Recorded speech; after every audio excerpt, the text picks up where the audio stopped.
Դրվում է սեղանին անալիզները, դրվում է սեղանին կադաստրի մասին ինֆորմացիան, դրվում է սեղանին տեխնիկական առաջադրանքը։ Երկրորդ փուլը ուսումնասիրությունն է եւ երրորդ փուլը արդեն դառնում է նախնական ծավալների ստեղծումը, էսքիզային փուլը։ Շատերը հատկապես պահանջները ասելուց հետո վախենում էին, չէին մոտենում գործին ընդհանրապես։ Շատերը չէին մոտենում, որովհետև իրենց համար ավելի հեշտ էր, որ ուղղակի մի 4-5 հատ այդ նույն ժամանակը ծախսեն 4-5 հատ քառակուսի շենք նախագծեն ու նույն գումարը կաշխատեն։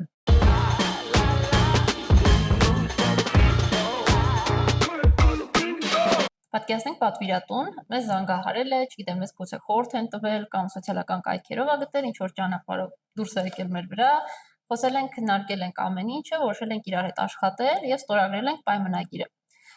Դրանից հետո ո՞րն է լինում մեր ամենաառաջին քայլը։ Առաջին քայլը դե հանդիպումն է պատվիրատուի հետ հասկանում ենք պատվիրատուն ինչ է ուզում անի, ինչ նյութեր ունի այս պահին պատրաստ, այդ նյութերի մեջ մտնում են տարբեր փաստաթղթեր, օրինակ առաջին քայլով ինքը պետք է ունենա տեխնիկական առաջադրանք։ Տեխնիկական առաջադրանքը կարա ունենա ինքը ինչ-որ վերլուծության արդյունքում կամ կարա ինքը մենք իրան օգնենք այդ օգնության հիման վրա միասին կազմում ենք այդ տեխնիկական առաջադրանքը, որտեղ որ մանրամասն գրված է լինելու, թե ինչա պետք անել, ինչ քանակությամբ, ինչ մակերեսներ են պետք օգտագործել եւ այլն, ինչ պահանջներ կան դրված։ Այստեղ քեզ ընդհատում կներես, դե բարձր որ փոքր նախագծերի դեպքում, ասենք բնակելի տներ, սեփական տների դեպքում, sense ասած, չենք ակնկալում, որ տես բան լինի եւ անգամ մեծ շինությունների դեպքում էլ ոնց որ 50-50-ը կամ 60-40-ը տեխնիկական առաջադրանք պատվիրատուն կունենա, թե չէ, փորձնել ենք ունեցել, որ լուրջ շինություն ա եղել, բայց որպես այդպեսին չի եղել։ Կամ եղել է մասնակի, այսինքն պետք է եղել մի հատ նորից վրայով անցնել, էլի։ Ու մենք պատվիրատուի հետ դա կազմել ենք, փորձել ենք ինչ-որ փաստաթղթավորված պահանջներ, ակնկալիքներ, մակերեսներ, ֆունկցիաներ, փաստաթղթավորված ինչ-որ թղթաբանություն ունենանք, որը հեշտ լինի իրար հետ ինֆորմացիա լինի, որի հիման վրա արդեն պետք է նախագծենք, որ օթից չնախագծենք, էլի, որովհետև մեծ նախագծերի դեպքում ինֆորմացիա շատ է, այդ շատ ինֆորմացիան պետք է հիշել։ Հանդիպումից հանդիպում էլ հենց կարող է եւ մենք մոռանանք եւ պատվիրատուն ինքն էլ կարող է մոռանա։ Իհարկե ինչքան խորանում ես նախագծի մեջ, այնքան մոռանալը դժվար է, բայց միևնույն է այդ թուղթը պետք է, որովհետեւ որոշ նյուանսներ կա, որ կարող է հաշվի չառնես կամ ինչ-որ մի հատ հետաքրքիր միտք մոտ տանցած լինի ու ըստ դրա սկսես նախագծել բան, մեկ էլ բարձրային մոռացել ես, որ sense մի հատ կետ կա։ Դա սկիզբը սկսելու ճիշտ տարբերակն է։ Եվ ընդհանրապես մենք այս ամեն ինչից դուրս էլ իրականում պատվիրատուներին խորհուրդ ենք տալիս, որ եթե ունեն տարբերակներ, որ պետք է ընտրություն անեն, թե որ հողն են գնում, ի սկզբանե դիմեն ճարտարապետին, որովհետև ըստ տեխնիկական առաջադրանքի կամ ինչ-որ պատվիրատուի սպეციფიկ ցանկությունների ճարտարապետը կարա հուշի, թե այդ հողը, չասեմ ընդհանրապես ճարտարապետը, որովհետև կարող է բոլոր ճարտարապետները չեն դա անում կամ չեն ուզում դա անեն, դա որ ամեն մասնագետի ընտրությունն է։ Հաստատ կօգնեն, հաստատ ինչ-որ որոշակի ինֆորմացիա կտրամադրեն, որ կօգնի պատվիրատուին ճիշտ որոշում կայացնել։ Ամեն դեպքում մենք նախընտրում ենք, որ այդ փուլում էլ մեզ դիմեն, որ մենք կարողանանք ասել, թե պատվիրատուի ցանկությունները, իր մտածած ֆունկցիաները ինչքանով են այդ հողամասի հետ ու նաև կօգնենք շատ հաճախ հանդիպող սխալներից խուսափել, սկսած նրանից, որ կադաստրային կոորդինատները չեն բռնում իրական կյանքի հետ։ Եվ Հայաստանում ընդհանրապես դա ստանդարտ բան է։ Ու մենք օգնում ենք, որ ճշտումներ կատարվի, հասկացվի դա ինչքան մեծ շեհում է, ինչ խնդիրներ կբերի ու բոլոր այդ կետերը հաշվի առնելով պատվիրատուն այդ հողը գնի կամ չգնի։ Բայց դրանից դուրս, առաջի կետով մենք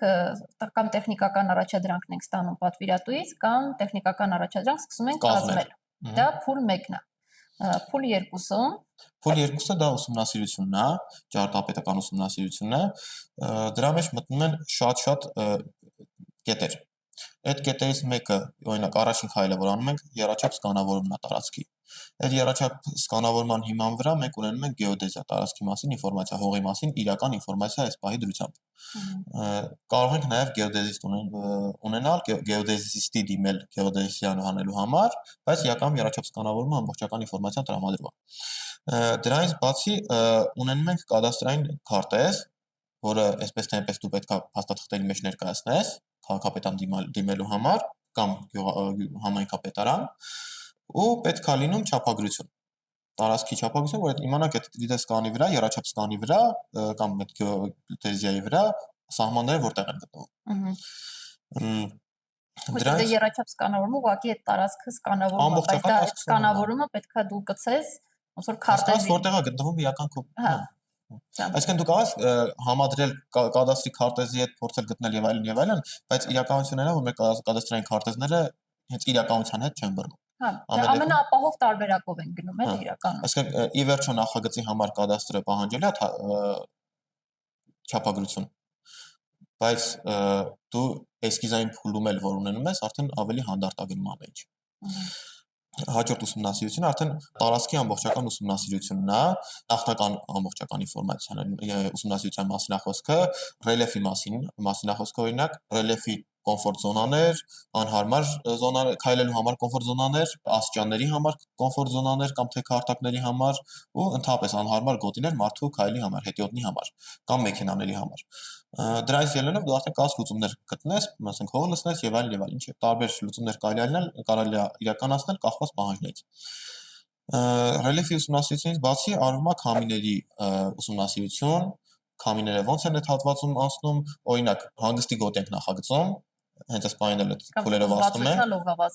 կամ 60 լողավազանա եւ այլն։ Ու այդտեղ ունենք մեծ ռելիեֆ, ասենք ձորի վրա է օրինակ այդ հանգստի գոտին, այդտեղ պետքա մարդիկ քայլեն, պետքա քամին շատ չխանգարի մարդկանց հաճելի ժամանակ անցկացնելուն, կամ քամին չխանգարի լողավազանում չմրցնեն, լողավազանը այդտեղ հնարավոր է իրականացնել ընդհանրապես թե չէ։ Եթե հնարավոր է, ինչ լուծումներ կա, ծառեր ենք միջավայրում տնկում, որ քամին մեղմացնենք, թե չգիտեմ ինչ որ օրինակ կարող մտածում ենք ծառեր տնկենք ու մեղմացնենք, բայց այդ ծառերը սիրուն մի հատ տեսարան են փակում, դրա համար մենք նաև անում ենք տեսարանների ուսումնասիրություն, անալիզ գտնեստեղ ու այս անալիզներին մենք ոնց որ եւ սկզբնական լրիվ մեր վիճակում, երբ որ հենց հողն է, այդ ժամանակ ենք անում ու հենց որ սկսում է թեկուզ նախագծային են ամենասկզբնական ընթացքը բարբերաբար վերադառնում ենք, որտեղ նույն քամին, եթե դու նայում ես ինչ ազդեցություն է ունենում դատարկ հողամասում, հետո առաջին շենքի ծավալներն էլ որ մտածում ես, օրինակ նորից այդ անալիզը անում ես ու դրանով հասկանում ես, որ օրինակ քո արածի պատճառով օրինակ թունելային էֆեկտ է առաջանում։ Այսինքն անալիզ ասվածը ճարտարապետական գնաց լինում է երկու փուլով։ Նախնական փուլ, նախնական մի հատ հասկանում եք տարածքը իրենց ինչա ներկայացնում ու ինչ հնարավորություններ ունի, ու հետո երբ որ դրա հիման վրա թիմով գալիս ենք ուսումնասիրում ենք թիմային քննարկում գնում, գաղափարներով ենք կիսվում բոլորով, հասկանում ենք ինչ տարբերակներ կան, այդ քննարկման ժամանակ նաև այս անալիզներն է դրվում սեղանին, դրվում է սեղանին անալիզները, դրվում է սեղանին կադաստրի մասին ինֆորմացիան, դրվում է սեղանին տեխնիկական առաջադրանքը, ու այդ ամեն ինչը համադրելով ու բոլորը ամեն մեկը իր գեղագիտական ու ճարտարապետական լուծումներն է առաջարկում, ընդհանուր լուծումներ են գտնում, ու այդպեսով ստեղծվում է առաջին մոդելը, որը գալիս է արդեն երրորդ փուլը։ Հա, դրանից հետո այս երրորդ մոդելը։ Մի բան էլ ավելացնեմ, որ երկրորդ փուլում, երբ որ սկանավորումը արվում է, արդեն թիմի մի մասը սկանավորման հիման վրա սկսում է BIM սկզբունքով մոդելը հավաքել տարածքի, ու մենք ամենասկզբից էլ BIM ենք անում, այնպես չի որ ինչ որ մի փուլի ենք հասնում, նոր այդ փուլից ասում ենք այ մի բանից ենք սկսում, կամ ամենավերջում անում պրծնում ենք, հետո դրա հիման վրա ենք սկսում BIM անել, ամենասկզբից հենց լանդշաֆտից սկսած BIM ենք անում։ Եթե որպեսզի BIM-ը հասկանան ինչի մասին է խոսքը, արդեն մի հատ առանձին թեմայով եւ BIM-ին կարադառնանք, ավելի մանրամասն կհասկանան։ Մենք հողում էլ կտանք արդեն այս վիդեոյում ելույթ թե ապագայում։ Եվ եթե առաջի փուլը դա փաստաթղթերի հավաքագրումն է, այսպես ասած, երկրորդ փուլը ուսումնասիրությունն է եւ երրորդ փուլը արդեն դառնում է նախնական ծավալների ստեղծումը, էսքիզային փուլը, որը նորից նախնական գաղափարը, հա, որը երկրորդ ոնց որ ասեցի, երկրորդ փուլի հետ հատումներ է ունենում, որտեղ բարբերաբար նորից ինչ որ անալիզ է արվում, ծավալներս դրա կարող փոխվում են, ու դրանից հետո ավարտական եւ սկզբում եւ վերջում պատվիրատու հետ մի քիչ երկար հանդիպում է լինում, որով համցուցադրվում ինչ արել, որ պատվիրատուն էլ իր հողամասի մասին ինֆորմացիան ինքն էլ իմանա, ու դա ոչ միայն նաև այնա որ ասես ես այսքան բան ենք արել, այլ որ պատվիրատուն քո հետ մի էջի վրա լինի։ Միտքը երկուսիդ մոտ էլ իրար հետ զարգանա ու ինքն էլ հասկանա այն սկզբունքները, որով դու առաջնորդվում ես քո ծավալները մտածելուց։ Ու ամեն դեպքում ինքը ավելի լավ չասենք, ինքը լավ գիտի ինքը ինչա ուզում ստանա, ու մեր հետ համադրվելով ստացվում է որ սեղանի վրա նաև դնում ենք իր գաղափարները, իր կարծիքը, ու ստացվում է մի բան, որը բոլորի համար կոնսենսուս է։ Այսինքն մենք կարող է ծավալները մի քանի գաղափար ունենանք, օրինակ երկու գաղափար ստեղծվի տրվյալ տարածքի համար, այդ երկու գաղափարներից որն ավելի ճիշտ է ստեղ անելը, կարող եք մի բան եք կարծում, բայց պատվիրատուն արդեն իր բիզնես պլանների հիման վրա կամ ասենք եթե Նա տեսակետ ասում, որ ասենք կողքով չերել անցել։ Իրական կարելի ու օգնում որ պատվիրատու դա դառնա համագործակցություն, կոլաբորացիա, ոչ թե լինի պատվիրատու ու ճարտարապետ, մեկը առաջադրանք է տալիս, մեկը անումացույց է տալիս, ասում է, լավ եմ արել, մեկն էլ ասում է հակամ չէ, այլ դառնա թիմային աշխատանք։ Ներգրավված է լինում այս ամենի մեջ։ Մենակ քո թիմը չի լինում, էլի, արդեն թիմը լինում է նաև պատվիրատուն կամ այն մարդիկ, ովքեր պատվիրատուի հետ են հանդես գալիս ու իրենց կարծիքն էլ այական։ Ու դա ընթացքին օգնում է նրան, որ չլինի ստրես ավելորդ, այդտեղից sense հարցերը ստրեսային են։ Ու բացի այդ, օրինակ, եթե դու մի շատ հետաքրքիր գաղափար ես ստեղծել, գաղափար ես ունեցել ու հետաքրքիր բան ես նախնական էսքիզ ես արել, այդ էսքիզը որոշ կետերի տեխնիկական առաջադրանքում չի համընկնում։ Որոշ կետեր պետք է արանքից դուրս գան։ Այդ հաստատումը պետքա տա պատվիրատուն։ Դու պետքա պատվիրատուն ներկայացնես, որ մենք այսպես հետաքրքիր, այսպես թույն բան ունենք արած, այսպես թույն գաղափար ունենք, բայց իմացի, որ այսպես կետերը չի լինելու։ Դու համաձայն ես դրա հետ։ Ինքը իր համաձայնությունը տալիս է, թե կամ ես լավ համոզես, տալիս է, եթե շատ կարևոր կետեր են դրանք ցանկալի է, որ դու սկզբանե դա հաշվի առնեիր, եթե չէ, արդեն փորձում ենք փոփոխել։ Այդ քննարկումների ընթացքն է ու երբ որ արդեն գալիս ենք լրիվ համաձայնության երրորդ փուլի վերջում, սկսվում է չորրորդ փուլը, design development, նախագծի դիզայնի զարգացման փուլը, եւ որտեղ արդեն ավելի մանրանում ենք, ավելի դետալավորում ենք։ Էսքիզը կոնկրետ ավելի մանրանում է։ Հա, ու մենք իրականում մեր աշխատելավոճն է, որ հենց այս փուլում էլ մենք արդեն նյութերի վերաբերյալ հենց էսքիզը ուղղակի չի դառնում մի հատ նկար, որը կարա նախագծային փուլում լրիվ ուրիշ բանի վերածվի։ Մենք ի սկզբանե փորձում ենք նյութերի հաստությունները իրար հետ աշխատացնելու հնարավոր լինել եւ չլինելը մտքում պահելով նախագիծը իրականացնենք։ Այսինքն մենք ունենք որոշակի փորձ, մենք այդ փորձի հիման վրա ունենք գիտելիք, որի հիման վրա նախագծում ենք, էսքիզ ենք անում, չենք անում մի բան ուղղակի նկարելով, այդպես տարածված բան կա չէ, պատվիրատուներ կամ ասեն, էսի որ լավ ես նկարել կամ վատ ես նկարել, չէ, դա նկար չի, դա հսկայական ուսումնասիրություն է, տարիների փորձ է, գիտելիք է, ու այդ գիտելիքի հիման վրա երբ որ մենք էսքիզ ենք անում, էսքիզային փուլում էլ հենց հաշվի ենք առնում ի սկզբանե, որ օրինակ որոշել ենք, այստեղ պետքա սուր ծածկի սալ լինի։ Սուր վերջանա ինքը։ Մենք նախապես դրա շերտերը արդեն էսքիզում ունենք, դրա շերտերը մտածված են, տեխնոլոգիան նախնական մտածված է ոնց է իրականացվելու, նախնական ձևով արդեն մտածված է այդ ամեն ինչը, որ վերջում չստացվի մի բան էսքիզ արել, նախագծային փուլում լրիվ ուրիշ բան ստանաս ու փչանա ամբողջ ճարտարապետությունը։ Որտեղ բաներ կան, որ մի քիչ էսկոմ կոմբինել օրինակ խնդիր չի, բայց բաներ կան, որ ամբողջ նախագծիդ ոնց որ պիվոտալ կետն է դառնում, զարդն է, ասենց ասած։ Ես ամենալավ տարածված բանը օրինակ կամ բերեմ, Հայաստանում շատ է տարածված, Երևանում մոտքովս, որ օրինակ էսքիզային փուլում շատերը town house-ներում բան հատկապես, եթե մարդիկ նախագծել են տեղ ինտերիերներ կամ չգիտեմ, առնչվել են town house-ների հետ, նկատած կլինեն, որ մեծ մասամբ օրինակ նախագծել են, որ ներսից, ասենք, հարթ տանիք է, հարթ տանիքում ունեն սենյակ։ Այդ սենյակի ու դրսի հատակները, տերասայի հատակները իրար չեն համընկնում։ Դա ինչի պատճառով, որ ի սկզբանե դա մտածված չի եղել, նկարել են միացած հարթություն, ծածկի սալ, այդտեղ պետքա իրականանա ամեն ինչը, ոնց որ մարդը տեղից ներքին հարդարում պետք է անեն սենյակում, արտաքին շերտերը արված են տանիքի դեպքում, ու որ դուռը բացում ես, որ փաստորեն այդ սենյակից դուրս գաս տանիք, երկու աստիճան բարձրացնել։ Ինչ որ աստիճան պիտի բարձրանաս, ինչ որ աստիճան պետք է իջնես, որ արդեն կան ներս մտնեն։ Հա, որ արդեն տեխնիկական խնդիրներ է առաջացնում ու պետք է լուծես, որը բերում է ինչ որ անհարմարություն։ Իսկ եթե դու ի սկզբանե այդ ամեն ինչը հաշվի ես առել, դու կոնստրուկցիոնալ որոշ չափով արդեն հաշվի ես առել, դու արդեն ի սկզբանե ծածկի սալերը վերև ներքև կանես կամ մեկ ուրիշ ինչ-որ մի լուծում կտաս, կամ մյուս ամենատարածվածը օգտագործությունը, ջերուցում, սառեցումը ոնց է արվում, ագրեգատները մոտավորապես ինչ չափերի են, ուր են իրանք տեղադրվում, նախատեսված լինում, հորանների չափերը լավ նախատեսված չի լինում։ Ու դա մյուս բանն էլ է, որ չնայած մեզ կարող է, ասենք, նայենք այն տարբերակը, որ դիմել են մենակ շենքի համար, ինտերիերի պատվերը չեն տվել կամ հուսանքետո են տալու, թեկուզ այս հիպոթետիկ տարբերակում, մենք մեկը հատակագծային ոչ միայն ընդհանրական ուղղակի հատակագծային եռաչափն է, նախնական լուծումներ ենք տալիս։ 2D իրականում ոչ մի բան չենք անում, ես որ ասում եմ հատակագծային, ես ուղղակի արդեն պատկերացնում եմ, որ այդ դիրքով ենք նայում։ Ու այդ վիճակում էլ անգամ մենք սկսում ենք պատկերացնել, թեկուզ ինչ էֆեկտ ենք ուզում տանք։ Գուցե ինչ որ տեղեր կա, որ նյութերը դրսից ուզում ենք բերենք ներս, ֆասադից գալիս են ներս ինչ որ լուծում են լինում, կամ պատկերացնում ենք, որ մուտքից մտնում է, ինչեր ենք ուզում տեսնի, մինչև որ հասնի, ասենք այդ շենքի մյուս կարևոր կետ, օրինակ լողավազան կամ դուրս է գալիս հակառակ կողմից տերասայի ինչ որ հատված, ինչ ենք ուզում ինքը տեսնի, ինչ միջավայրով անցնելու ու ինչ experience ունենալու, ինչ տպավորություններ ունենալու դա, այսինքն ճարտարապետությունը ու ֆունկցիան թապես որ ասում մենք օրինակ անում ենք ֆունկցիոնալ ճարտարապետություն, մեր մոտեցումը դա է, բայց այդ ֆունկցիան մենակ այս անալիզները չի ու պատվիրատուի կողմից տրված տեխնիկական առաջադրանքը չի, տեխնիկական տվյալները չեն, կոնստրուկցիան չի։ Դրան գումարած նաև մարդու հոգեբանական վիճակն է, մարդը ինչ ազգում է այդ ամեն ինչի մեջով անցնելուց, իր նաև բանն է նորամուծությունն է, չէ՞, դա ֆունկցիայի մասը, որ ինչքան ես դու մի բան արել, որը կդառնա օրինակ մյուսների համար։ Ֆունկցիայի մեջ շատ նույնիսկ գույնը ինքը ֆունկցիա է, թե այդ գույնը ոնց է մարդու հոգեբանության վրա ազդում։ Գույնը, ֆորմաները, սուր ֆորմաները, խոսքը չի գնում, կոլոր ֆորմաները, ոնց որ ասած ասեններ, որ այդտեղ խոսքը չի գնում մենակ եթե շենքի պատվեր են տվել, ուրեմն շենքի արտաքինի մասն է խոսքը գնում։ Մենք անկախ մեզնից դա սկսում ենք նաև ներքին ինչ որ լուծումների վրա պատկերացնել ու ինչ որ ընդհանուր կոնցեպտ է դառնում, որտեղ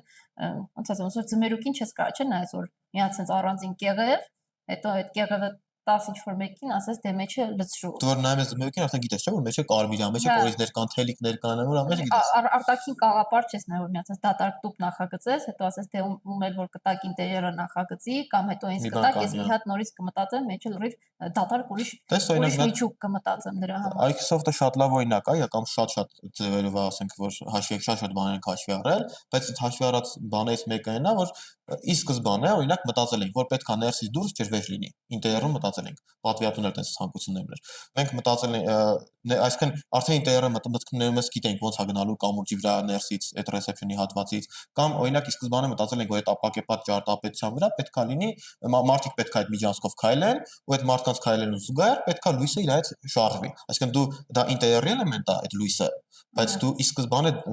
մտածել որտեղ դա արտաքինից էլ է երևալու, ճարտարապետության վրա է դա ազդելու։ Մարդիկ ոնց են քայլելու, լույսը ոնց է իր հետևից քայլելու։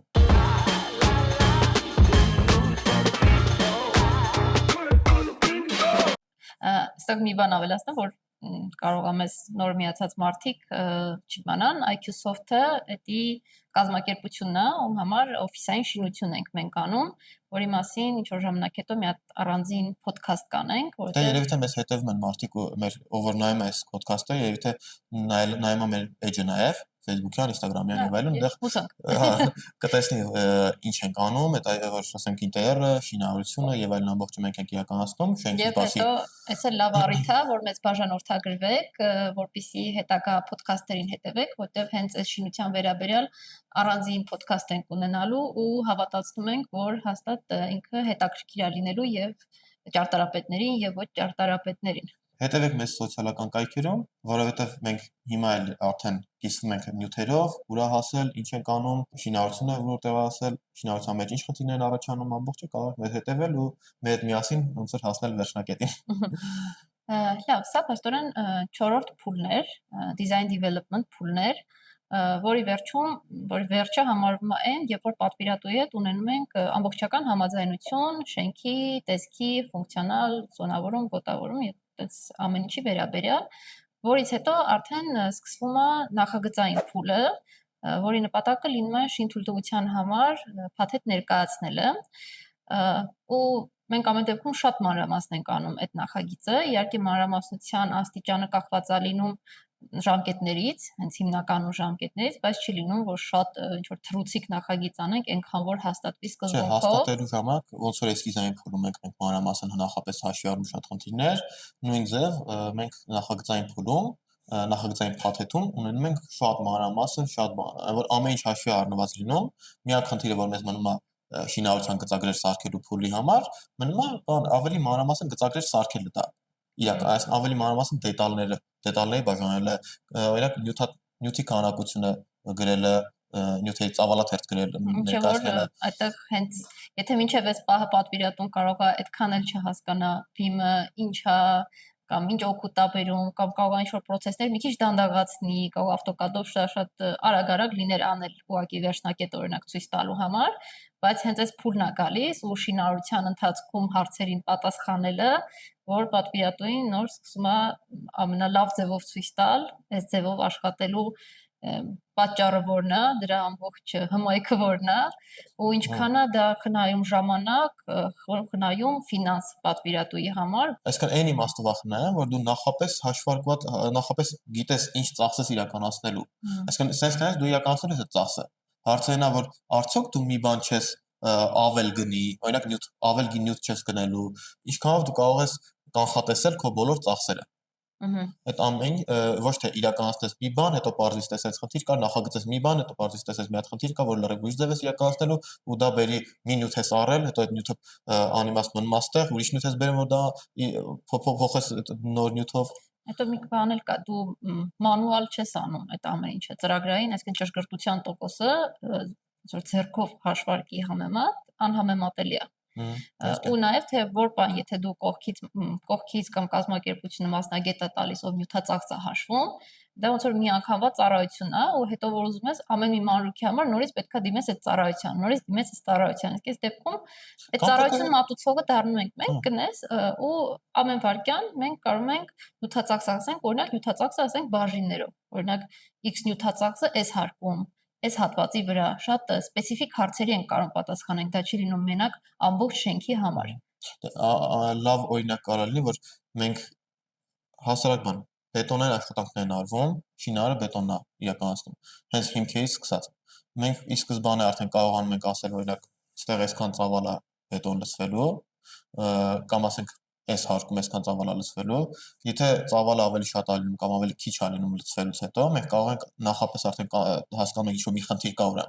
Եթե այդ խնդիրը կա, այդ կարող լինի օրինակ ինչ որ չափ, օրինակ շեղվել է, ինչ որ մարդկային գործոնի արդյունքում շենքը փոքրացել է կամ մեծացել է կամ ինչ որ մի բան խախտում եղել է կամ բետոն բերող կազմակերպությունն է բետոնը սխալ ցույց տալիս, ինչ որ մի խնդիր կա, մենք արդեն կանխատեսում ենք դա։ Ու արդեն բնականաբար խնդիրները նախապես ենք լուծում, ոչ թե թողում ենք շենքը օրինակ դες փոքր է սարքվել կամ մեծ է սարքվել, թողում ենք շենքը մեր բարձրանում է ու վերջում է որ չափագրվում է ու խնդիրներ են տեսնում, արդեն ուշ է լինում էլի, արդեն Դες մի քիչ խորացանք, էսի երևի առանձին թեմա կլինի, որը գուցե երկուսով էլ չենք զրուցի, BIM-ի առավելությունների մասին, որ հետ դառնանք, սա արդեն 5-րդ փուլն էր, երբ որ նախագծային փաթեթն ենք սարքում ու շինթույլտվությունը ստանալուց հետո արդեն մի փոքր ավելի դետալիզացիա ենք անում, արդեն հենց շինարարության համար նախատեսված փաթեթն ենք սարքում, որտեղ արդեն մեր նպատակն է լինում, որ չլինի ինչ-որ մի բան, որի հարցը շինարարը ունենա ու մի հատ էլ այդտեղ հույս ունենաս, թե ինքը կզանգի քեզ այդ հարցի պատասխանը կտա, թե ինքը իր գլխի, որ սովորաբար լինում է ամենաիր համար հեշտ, ամենաէժան տարբերակով լուծում կտա ու դա միշտ մեր փորձ ցույց է տվել, որ շենքի վրա վատ է անդրադառնում։ Դե իհարկե վատ է անդրադառնում, որովհետև ի վերջո sense է լինում։ Լինտես դեպքեր են լինում, որ գոյություն տեխնիկան վերահսկող հասկացություն, չէ՞։ Տեխնիկան վերահսկողը գալիս է տեսնում է, խնդիրը արդեն բարձրաձայնում է, բայց քանի որ արդեն իրականացված է այս ձևով, պատվիրատուն կամ արդեն աշկ է փակում կամ կոնֆլիկտ է առաջանում շինարարի հետ, մենք չի բերում, մենք փորձում ենք դրանք մինիմալի հասցնել, որ ու դրա արդյունքում լինում է առողջ հարաբերություններ պատվիրատուի, շինարարի, բոլոր ճարտարապետի, բոլոր կողմերի մոտ ու այն հայերեն մի հատ բառ կա, չէ՞, բոչկա գլորոցի այդ մասը հելնում է արանքից, էլի մինիմալի է հասնում, որ մեկը մյուսի վրա գցի, որ դու սենց ասի, դու նենց ասի, դու սենց տվիր, դու սենց տվիր, չէ, մենք բոլորով ոնց որ թիմ ենք, որպես թիմ աշխատում ենք ու չենք թողում որ կամ էլի մեր փորձը ցույց է տվել, որ այդպես որ հստակ են լինում գծագրերը, արդեն շինարարի մոտ էլ է վստահություն առաջանում ու մի բան էլ որ լավ չի հասկանում կամ ինչ-որ կասկած առաջանում, ամեն մանրուքի համար սկսում են անպայման զանգել, որ մի հատ վերաճշտեն, որովհետև ոնց որ իրաց մեջ էլ է լինում, որ բացարձակ ճշմարտությունը այդ BIM կոչված ֆայլի մեջ է հավաքած ու պետքա մինչև այնտեղ այդ չստուգվի, ոչ մի բան չեն անի ու բայց հանդիպել ենք նաև շատ լավ, հանդիպել ենք որ այսինքն մեր շինարարները ինձ շատ լավ շինարարներ կան, որոնք որ հենց իրենք են լավ լուծումներ առաջարկում։ Օրինակ մենք նախագծել ենք մանրամասն իհարկե նախագծվել է մի բան, շինարարի հետ քննարկում ենք, շինարարը մի հատ շատ թույն է, որ իր փորձով կարա վերադառնես առաջարկանի, որ համ ծախսը կրճատվի, համ մեր ուզած տեսքը ավելի էֆեկտիվ ձևով, ավելի արդյունավետ ձևով ստանանք։ Դա իմ երազանքի շինարարն է։ Հա, չէ, լինում է այս դեպքեր, բայց հա քիչ հանդիպող դեպքեր, բայց լինում են։ Ու արդեն վերջնական փուլը, արդեն 6-րդ, չէ՞, ոնց որ թե։ Հա, 6-րդ փուլը լինում է հեղինակային վերահսկողությունը շենքի, որը ոչ միայն անում ենք որպես ոնց որ իրավաբանական պատասխանատվություն, որ պետք է անես պարտավորվածություն, այլ մեր դեպքում հենց մեր հետաքրքրվածությունն է, որովհետև մեզնից ավելի շատ հետաքրքրված մարդ չկա, որ շենքը սարքվի նենց, ոնց որ մենք պատկերացրել ենք, ու որ մեր անունը նաև բարձր մնա, որովհետև երբ որ ի վերջո շենքը ինչ որ լավ չի սարքվում, sense ասած, քչերն են հիշում, որ շինարարը այսպես չի արել, այս մի վարպետը sense չի արել կամ բանվորը մի բան չի արել։ Ասում ես ճարտարապետն է նախագծել, կամ պատվիրատուի անունը դուրս գալի, այսինքն կառուցապատողի կամ ճարտարապետի։ Հա, դա վատ բան է, բայց նաև եթե քեզ հետաքրքիր է քո պորտֆոլիոն, եթե քեզ ոչ թե միանգամյա ես նայում գործերին, են որ անես փակվի գնա ինչ եղավ, այլ քո պատմությունն ես դու հավաքում, քեզ շատ հետաքրքիր է, որ քո շենքը անպայման դու գոնե իմանաս, որ քո առավելագույնը արել ես, որ այդ շենքը լինի հենց նենց, ոնց որ դու նախագծել ես։ Այս դու խոսում ես ոնց որ հեռանկարային տեսանկյունից, որ քո համար լավ է, որ դու սենց անես, որ ապագայում սենց լինի։ Ես կուզենայի խոսանք նրա մասին, որ նաև նրա մասին, որ նաև ոնց որ մի բան ամբիցիաների մասին, էլի, որ դու մի բան անում ես, որ մոտեցում է դա, չէ՞, ասենք ամեն մարդ իր բնավորություն ունի։ Հիմա մեր կազմակերպությունը մի հատ էս բնավորություն ունի, մեր ստուդիան, որ ամեն ինչ պետքա իդեալին, մաքսիմալ ինչքան հնարավոր է իդեալին հասցվի։ Ամեն ինչ ոնց նախագծվել է, տենց իրականացվի, որ զուտ այն ինչ որ արել ես, պետքա նենց իրականացվի, ոնց որ արել ես, կամ ինչ էլ որ փոփոխվում է քո համաձայնությամբ պետք է այդ փոփոխությունը լինի, որ չփչանա այդ ճարտարապետությունը կամ ինտերիեր դիզայնը կամ միջավայրը, լանդշաֆտը, ու վերջում քո արածությունը դու հաճույք ստանաս։ Այդտեղ գայս այդ ոնց որ գեղագիտական հաճույք, հոգեբանական հանգստություն, այդ ամեն ինչը ոնց որ քայլես ու եկել այդ միջավայրով քայլես ու պարտարես որ դա դու ես արել։ Ձեր կազմակերպությունն արել։ Որ այլ ոչ թե ասես լավ, էս էլ սենց եղավ, էս էլ լավ, ոչ թե շենքի վրա թքած։ Հա, ու անգամ բանն էլ չի ուշադրություն դարձնում հենց թեկուզ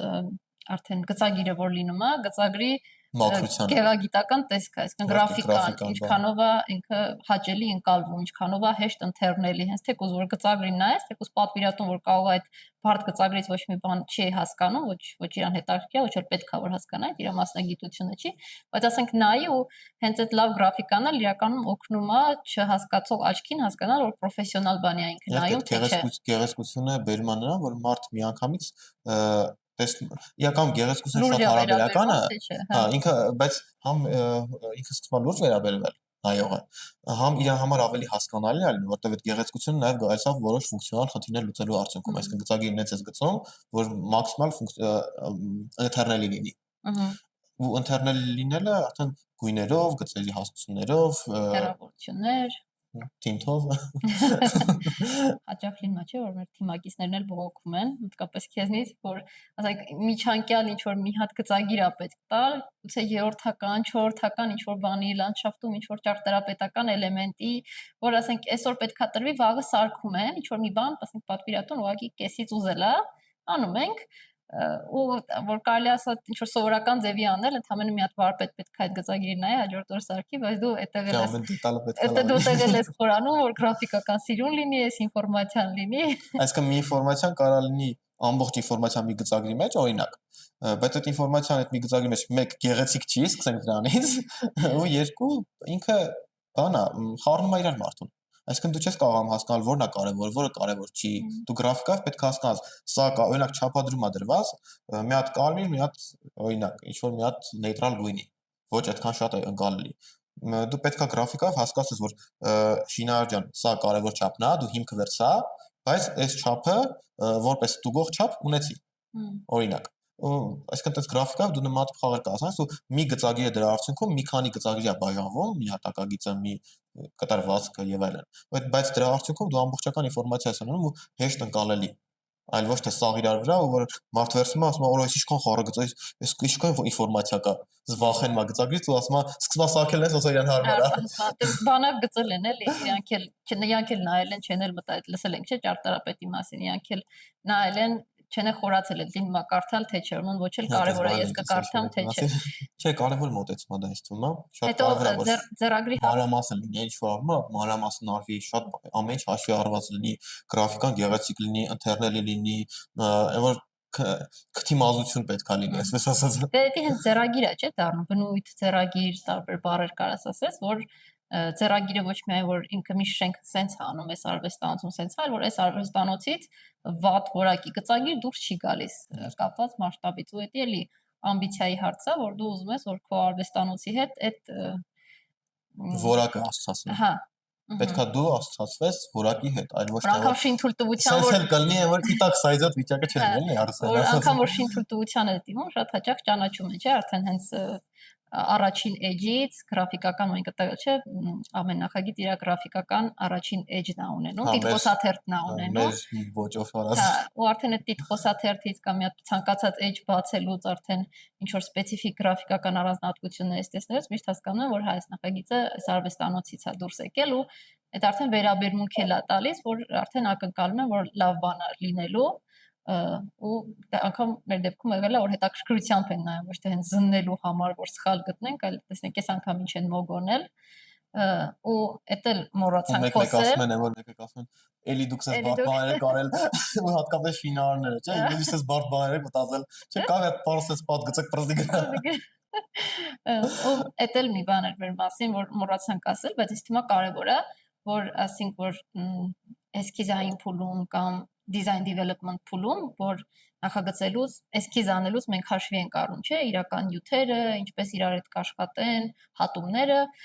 բայց դա շատ հաճախ բերում է, որ ճարտարապետները օրինակ հա շատ մեծ գիտելիքների օրինակ ինչ որ X պաշար են ունենում, նյութերի լուծումների վերաբերյալ Հայաստանում գոյություն ունեցող հասանելի արդեն օգտագործող սկսում են նախագծել դրան շուրջ։ Հիմա դա լավ ավատա մեր այս քննարկման մեջ անենք։ Մարդիկ այդպես են անում, դա կարող կոչվի ոչ, կարող դառնա ձեռագիր։ Լավ ճարտարապետի ձեռքում կարող դառնա լավ դա ոչ, մի քիչ ավելի վատ ճարտարապետի դեպքում կարող դառնա ուղղակի որ copy paste, ոչ մի նորամուծություն, ոչ մի բան, որ ուղղակի էս հեշտ ձևն է։ Ապահով տարբերակ են անում։ Հա։ Հիմա մենք չասենք մենք լավն ենք թե վատն ենք, այդ ամեն պատվիրատու որ մեր գործ ունենա պետք է գնահատենք էքսպերտանը, բայց մեր մոտեցումը այնա որ մեր մոտ համադրությունն է նորամուծության ու գիտելիքի։ Այսինքն մենք չենք վախենում նորամուծություններից, եթե օրինակ ինչ որ միտք է հղացել, որը նայում ենք, որ ասենք պետքա դրա լուծումը մտածենք։ Այսինքն չենք փոխում միտքը, ինչա թե հենց այդ պահին որ նայեցինք, մենք մեր իմացած գիտելիքների շրջանակում օրինակ չգիտենք դա ոնց լուծենք։ Շաբլոն հանգույցներ չունենք, էլի որ բոլոր նախագծում այս հանգույցը sense ենք դնում։ Չէ, մենք լուծում ենք տալիս կախված ճարտարապետությունից։ Մենք հետաքրքիր բան ենք մտածում, էսքիզային փուլում արդեն ուսումնասիրում ենք այդ հետաքրքիր բանը ոնց կարելի է իրականացնել, մեր գիտելիքների աշխարհի փորձի ու նորամուծության հետաքրքիր լուծում տալու արդյունքում այդ ամեն ինչը համադրվում է ու ստեղծվում է մի բան, որ կարող է ինչ-որ միտեղ ընդհանրապես չի արվել, կարող է ինչ-որ միտեղ արվել է, կարող է ընդհանրապես երբևիցե ոչ միտեղ չի արվել, բայց լավ լուծում է կոնկրետ այս տարածքի համար, աշխատող լուծում է։ Այնպես չենք վախենում ինչ-որ նոր բան անել ու այս նոր բան անելուց էլ չենք գնում լրիվ ռիսկի, ասում ենք դե լավ հույս ունենանք վերջում կլինի անել, կամ չի լինի էլ դե ոչինչ, թող փոփոխվի, մի քիչ ուրիշ ձև կդառնա, կն լուծումը գտնում ենք ու անցնում ենք առաջ։ Ու դա իրականում լավ օրինակ է էլի IQ Soft շենքի դեպքում կոնսոլը քանի մետր է։ Հա, երբ որ համասարանում ես բացատրում էին, որ 2 մետրից ավել կոնսոլ չի կարելի անել, այն դեպքում որ արդեն իսկ բան կար սարքված, Ռասիա կինոթատրոն։ Հա։ Ու մենք իրականացրեցինք մի հատ 15 մետրը 10 մետրի երկարությամբ կոնսոլ, մեր լավ կոնստրուկտոր Կարեն Մկրտչյանի հետ միասին։ Հա։ Ու բարդ ֆորմայով առանց քառակուսի ուղղակի քովանի, ասիմետրիկ կոնստրուկցիայով շենքի, առանց հեծանների կոնստրուկցիա, մի հատ առանձին էլ տես թեմա, մի հատ IQ-Soft-ի վերադառնանք, դրամա էլ մեզ հետևեք մեր edge-ին, որ նաև այդ podcast-ին հասնեք։ Ու այդտեղ մենակ կարճ բան ասեմ, որ իրական այդ դժվարություններից նոր բան մտածելու, չասեմ նոր բան, բայց ամեն դեպքում ռիսկային բան Հայաստանում մտածելուց, քիչ արված, չարված, դե հետ սովետական Հայաստանում դες լուծում չկա արած, ու հետաքրքիր է որ երբ որ միտքը կար ու տարբեր կոնստրուկտորների ենք դիմում, ինչքան կոնստրուկտորներ եղար, ովքեր հենց հրաժարվել խոսքը չի գնացել է գնի մասին, որ ասեմ, այդ լուծումը տալու համար իրանք բարձր գին ուզեցին, որ ասենք դուրս էր մեր բյուջեից գնի մասին խոսակցության ընդհանրապես չենք ասել, բայց արդեն որ այդ լուծումը տեսան, այդ ասիմետրիկ շենքը, այդ կոնսոլը, որ արդեն այդտեղից խոսակցությունը փակվեց։ Շատերը հատկապես պահանջները ասելուց հետո վախենում էին, չէին մոտենում գործին ընդհանրապես։ Շատերը չէին մոտենում, որովհետև իրենց համար ավելի հեշտ էր, որ ուղղակի մի 4-5 հատ այդ նույն ժամանակը ծախսեն 4-5 հատ քառակուսի շենք նախագծեն ու նույն գումարը կաշխատեն։ Շատերը չէին մոտենում էին, բայց փորձ չունենալու արդյունքում ֆանտաստիկ բաներ էին առաջարկում, որը ընդհանրապես ընդունել չէր։ Իրատեսակենակ պետք է, որովհետև Հայաստանում են կանոն, Երևանում են կանոն, հիմա բացենք պատվիրատունել աշխարհի համար 1 միլիոնատերը չէր։ Դե միլիոնատեր որ լիներ նույնիսկ, ասենք մի հատ առաջարկ եկել, որ վերևում են գնդերից դնենք հակակշիռ, ասենք Հայաստանի համար ընդհանրապես է լուծելի բան չէ, ու ոչ միայն Հայաստանի համար, այլև կոնկրետ պատվիրատուի տեսանկյունից չկա մակես էր կորելու։ Եթե ընդհանրացնենք մեր այսօրվա խոսակցությունը, մեր դեպքում, որտեղ իրական արվեստանոցից արվեստանոց կարա դա տարբերվի, մեր դեպքում մեր նախագծային փուլերն են։ Առաջի փուլը ինֆորմացիայի հավաքագրում, երկրորդը ուսումնասիրություն, երրորդը նախնական ծավալներ, այսինքն էսքիզային փուլ, չորրորդը նախագծի զարգացում կամ design development, հինգերորդը նախագծային փուլ շինթույլտվության փաթեթի ձևավորում,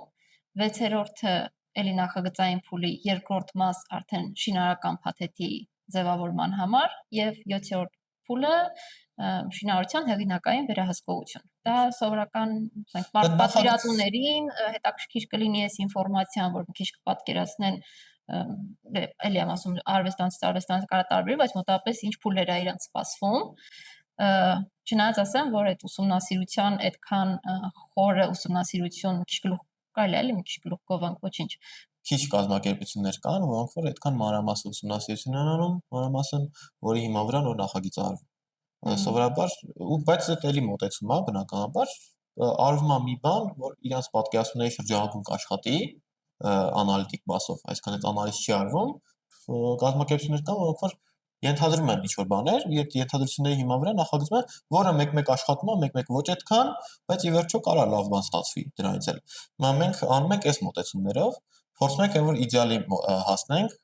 Ինձ թվում է, բայց նաև AI-ի խաղ մտնելու հետ եւ AI-ի զարգացման հետ մի քիչ արդեն գնալով համոզված, երբ որ մենք այս փուլով սկսել էինք աշխատել AI-ի մասին, տենց ոչ մեկ ակտիվորեն չէր խոսում ChatGPT բան, դե նոր բաներ են դրանք, բայց հիմա որ այդ զարգացումը եկավ, էլի մեր համոզմունքը, որ այդ ֆունկցիոնալ եւ ուսումնասիրության վրա